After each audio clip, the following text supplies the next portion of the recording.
a week it's been for our next guest, Tim Walsh, victorious women's sevens coach, a gold medal for that tremendous group of young ladies. Walshy, welcome. Thank you for having me. What was it like? Just one of those experiences that you'll never forget. And I think the beauty of it was just the way that the girls prepared, and everything just sort of followed suit, and everything just sort of went to the way we wanted it to. And I think it just came from that belief that they instilled in themselves.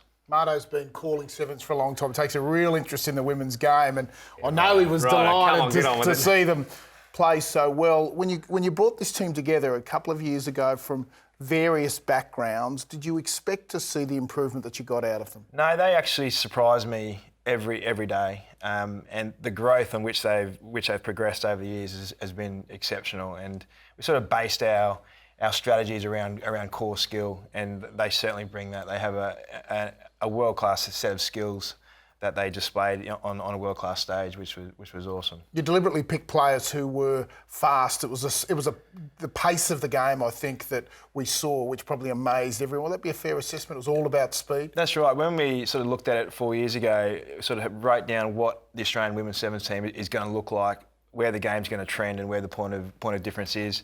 With the talent that we had, I believe that this is the way that we needed to take it. So we had a very highly skilled team, some really good awareness, really good intelligence. So it's just building that together to make a really solid team, and then sort of grow as individuals and as leaders throughout those years. Walsh, you never saw yourself as coaching a women's team until they offered you the job. What's the difference between coaching blokes and girls? The girls are a lot more resilient. I think there's a lot more injuries with the boys, just as the velocity of the contact. And the girls will just train, and they're like sponges. They'll just take everything in, which challenges me as a coach because I have to be so detailed in the information that I give.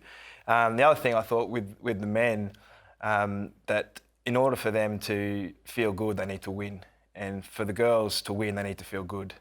Before the match, wasn't there a story about Katy Perry, Raw, the song Raw, being their motto or their lean on? We've got a few, but when we won in Dubai 3 years ago, which is our first tournament, Katy Perry Raw was the song that we had playing before we ran out. So that one stuck, and there's another one that Emily Cherry brought in called Chicken Fry, which is another one. But before every game, it's a ritual that we play one of these two. There's actually a third one. One of these three songs, and it ends up turning into a bit of a nightclub before we run out.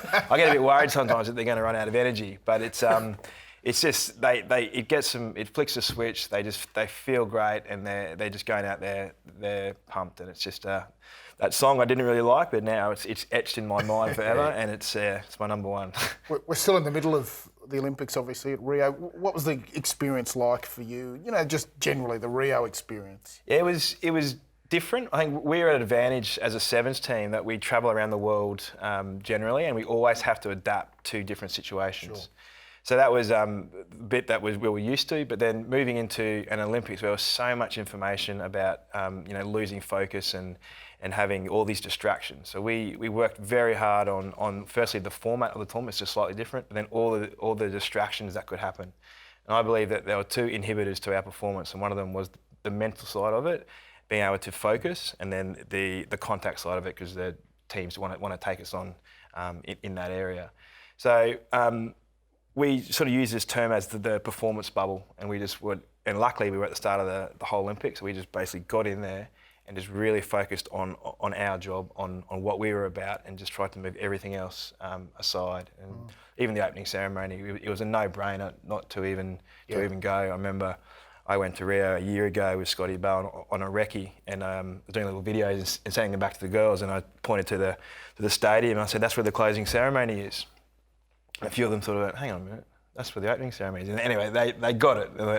And then it was like, "Okay, girls, what do you reckon? Should we go to the opening ceremony?" And they're like, "No, we're playing the next day." It was just a no-brainer. So they were really focused and really, really prepared to go out there and perform. Well, you're not going to the closing ceremony. You've come home to be with your family, but they'll all be there, won't they? They will be, yeah. I had a little conference call with them today. Having fun? They had a couple of mojitos, I think, and they're behaving like you. Negotiating their next contracts. Oh, mate, we're all so happy for you, Walshy. Well done, mate. Thank you. Well done.